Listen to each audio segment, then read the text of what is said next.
Number 7 World Trade Center. I've heard several reports from several different officers now that that is the building that is going to go down next. In fact, one officer told me they're just waiting for that to come down at this point.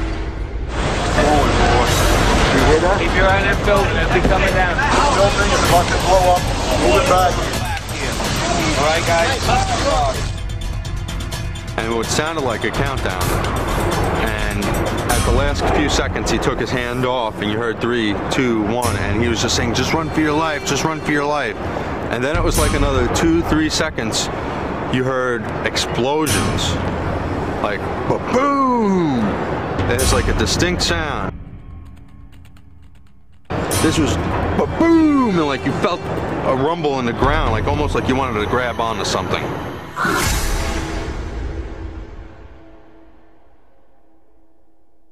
According to Larry Silverstein, on the morning of September 11, 2001, he attended an appointment with a dermatologist.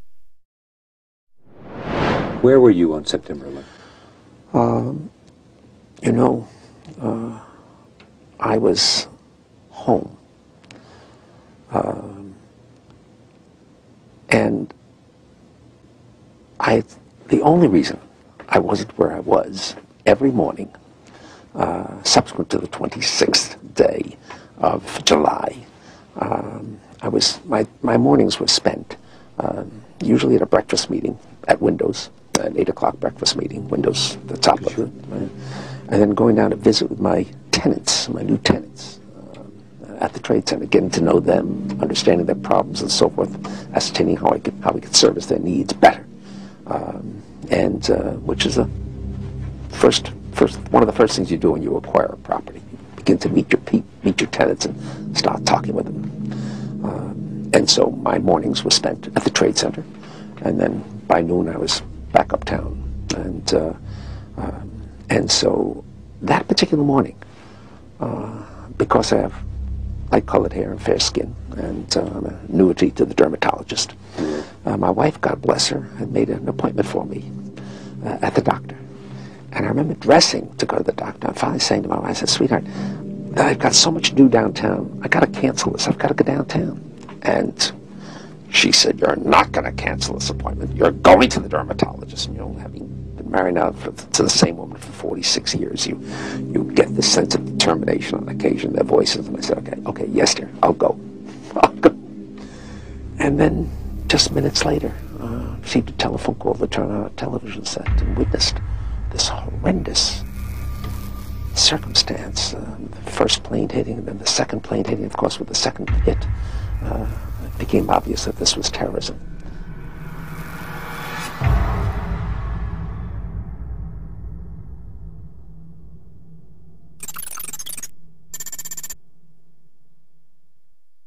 I remember getting a call from the fire department commander telling me that they were not sure they were going to be able to contain the fire. And I said, we've had such terrible loss of life. Maybe the smartest thing to do is pull it. And they made that decision to pull, and then we watched the building collapse. 3 years later, Silverstein issued a statement claiming that he had used the term "pull it" to refer to pulling the firefighters out of Building 7. But there are several problems with Silverstein's explanation. According to FEMA's building performance study, firefighters were never in the building. Preliminary indications were that due to lack of water, no manual firefighting actions were taken by the fire department. And these statements, from Popular Mechanics and the New York Times, confirmed that no firefighting took place in Building 7, and that the fire department had ordered firefighters away from the building at 11:30 a.m. Another problem is that Silverstein made no reference to the firefighters when he talked about Building 7 for the PBS documentary.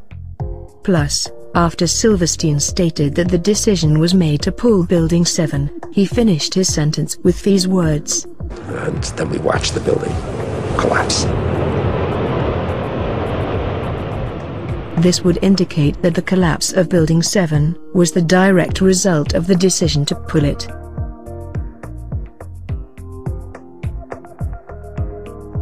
As a successful property developer, Silverstein would have gained considerable experience in hiring contractors to carry out controlled demolition of buildings. It's reasonable to assume that he would be aware that the term pull is often used by demolition experts to refer to bringing a building down. For example, here's Ground Zero's post-disaster wrecking crew talking about preparing to demolish Building 6.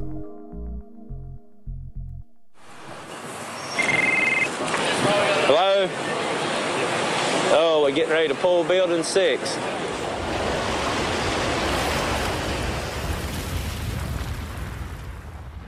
When referring to Building 7, it was Silverstein who suggested that the smartest thing to do was to pull it. I said, we've had such terrible loss of life. Maybe the smartest thing to do is pull it. And because Silverstein has more knowledge of controlled demolition than he does of firefighting, it is reasonable to assume that he was referring to pulling the building down. In an article titled "Shame on Jesse Ventura," Fox News journalist Jeffrey Shapiro confirms that Larry Silverstein had controlled demolition on his mind on September the 11th. And it was no secret to police and others on the ground that day.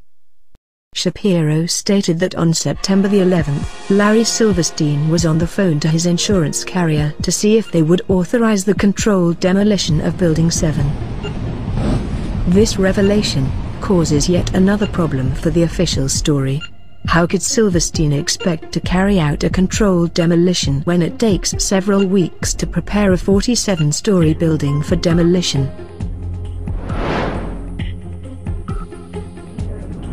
Now, here we're going to show you a videotape of the collapse itself. Describe that. Now we go to videotape the collapse of this building.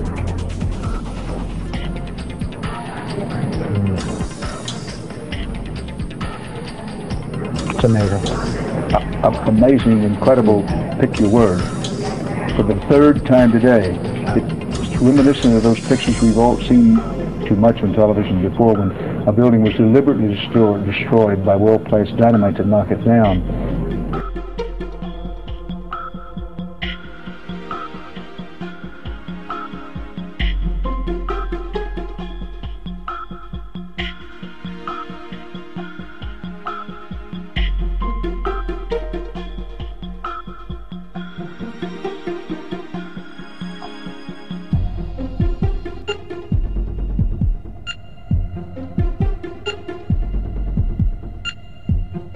To me, I knew that was an explosion.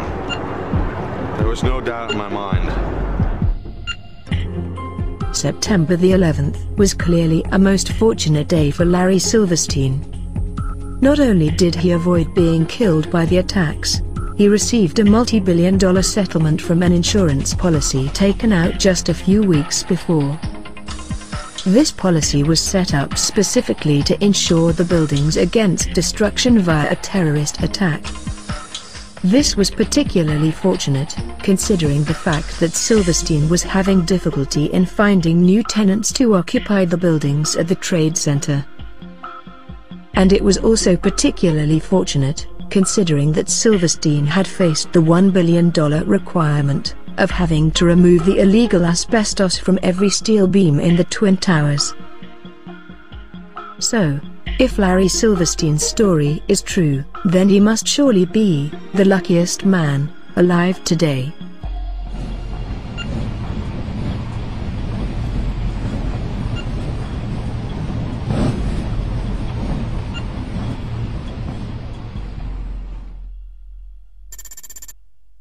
Larry Silverstein, last time we talked, sir, I asked you if you could address some of the 9/11 conspiracy theories that you are accused of.